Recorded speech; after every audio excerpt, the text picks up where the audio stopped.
Bananas! At least that's what I've been told I need to eat leading up to my driving test. I've eaten 4 so far, and which one of you is next? Having decided I can't stomach another banana, maybe a hot cup of coffee is what I need. Hang on, caffeine. I'm not sure if this will help me relax. YouTube! I'm going to study and watch videos all day about the driving test. By tomorrow, I'm not only going to pass the driving test, but if I wanted, I could do the examiner's job for them. Well, this guy can't even park. What does he know about the driving test? Maybe I need an early night, lots of sleep. In the morning, I'll be ready to go. Oh, typical. The night I need good sleep, I can't sleep. It's common to feel stressed the day before your driving test and not sleep a wink. But sleep is very important when it comes to your focus. However, the more you think about trying to get to sleep, sometimes the harder it is to sleep. So what can you do? One thing you can do is wake up early the day before the test and stay busy. This is going to give you 2 advantages. 1, you're not going to be thinking about the test because you're busy. You're thinking about other things, and therefore you're less likely to be nervous about the test. And 2, by the time bedtime comes around, hopefully you're knackered and you're going to get a good night's sleep. But I hear you ask, surely the day before your driving test, you should be fully focused on the test. You should be watching YouTube videos, reading articles online about what you should and shouldn't do to give yourself the best possible chance of passing. Well, actually, this is unlikely going to help you. If you are fully prepared for your driving test, thinking about the driving test is only going to cause you more stress. And you may even come across one of those myths like, oh, you can't cross your arms when you're driving. Oh, my instructor never told me that. And then you try to drive differently on the test, which rarely ends well.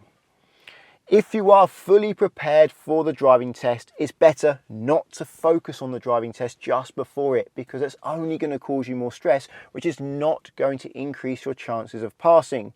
However, if you are not fully prepared for the test, then you need to do everything you can do to get fully prepared. And that's probably going to be more than watching YouTube videos or reading articles online. You probably need practice. But you don't want to put yourself in this position. Exercise can be a great idea. For me and many others, it reduces stress and can improve sleep. But bear in mind, your driving test is tomorrow, so don't go and do a whole load of exercise that you're not used to and leave yourself with so many aches that you can barely stand up, let alone walk.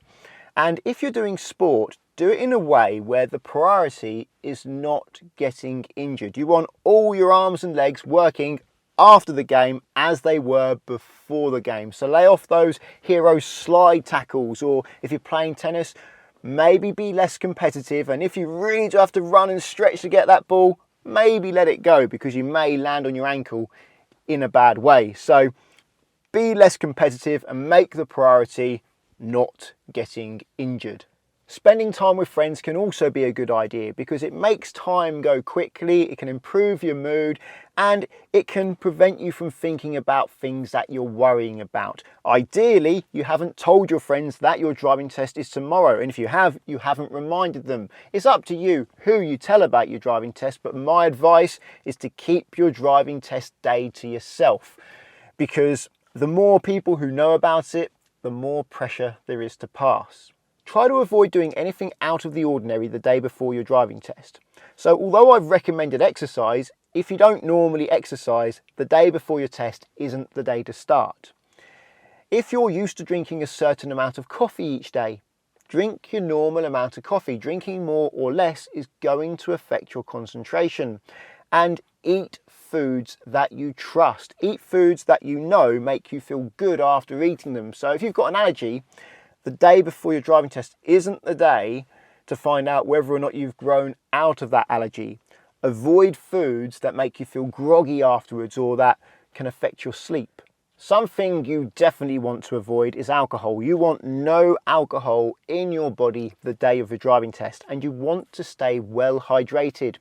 You're trying to set yourself up so that you have a good night's sleep and feel refreshed the next day. But you don't want to go to bed before you're tired. Don't think, oh, I'm going to get an early night. That means I'm going to get a load of sleep and be refreshed in the morning. Because when you get an early night and go to bed before you're tired, quite often you just sit there awake thinking about things. And you may be thinking about things that are worrying you. And the things that you're worrying about may stop you from sleeping. Like, for example, your driving test. But you know yourself. You know what helps set yourself up to have a good night's sleep and feel refreshed the next day. That's the goal. Do what you need to do. My advice is have a tiring and healthy day. Go to bed when you're tired, and hopefully you'll get a great night's sleep and be refreshed and ready to go. Having said all that, there are some things you can do for your driving test the day before. Number one is make sure you have your driving license and any glasses you may need to hand. You don't want to be searching for these things the morning of your test. That's going to be stressful. Number two, have a comfortable set of clothes ready with the shoes you usually use for driving. You're aiming to be clean and comfortable. You don't need to be smart, but if being smart helps you feel comfortable, by all means be smart as well. If you are comfortable during the test, that's one less distraction. Number three, don't trust the person who is taking you to test to remember that it's your test tomorrow.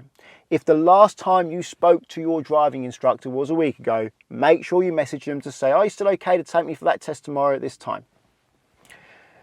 It doesn't take much effort, but it can solve a big problem. So make sure you do that. Make sure that's all in order. Also, accept that you may fail. If you go into the driving test hoping to pass, but prepared to fail, well, you're going to be under far less pressure than if you go into the driving test feeling like you have to pass. If you fail, you can always do it again. If you're under less pressure, well, you're more likely to pass and therefore you're less likely to need to do it again. The good news is when I sit back there and observe my pupils, once they get going, their confidence increases, their nerves seem to reduce. And the driving test is rarely anywhere near as difficult as they're expecting. Well, I hope you found the video helpful. If you did, please give it a thumbs up. And if you're looking for car insurance, check out the links to Collingwood and Confused in the description. If you're learning to drive and want to insure yourself on somebody else's car, then Collingwood are there for you, because you can do so without affecting the owner's policy. And that takes away a big stress from the owner of that car that you're using to practice your driving in. Via the link at the moment, there's up to 35% off and a £20 gift card. If you want to insure your own car, I recommend checking out the link to confused.com, because you fill out one quote form and get loads of quotes back from many insurers to compare who's cheapest, and you can change your car on that quote as many times as you like without having to do the whole quote again. You just change the car and recalculate. So it's a quick and easy way to compare how much it costs to insure different cars. That's useful when you're shopping around for cars. Using the links doesn't cost you anything, but it does support the channel, so thank you very much. Subscribe to get my future videos, and until the next one, cheerio.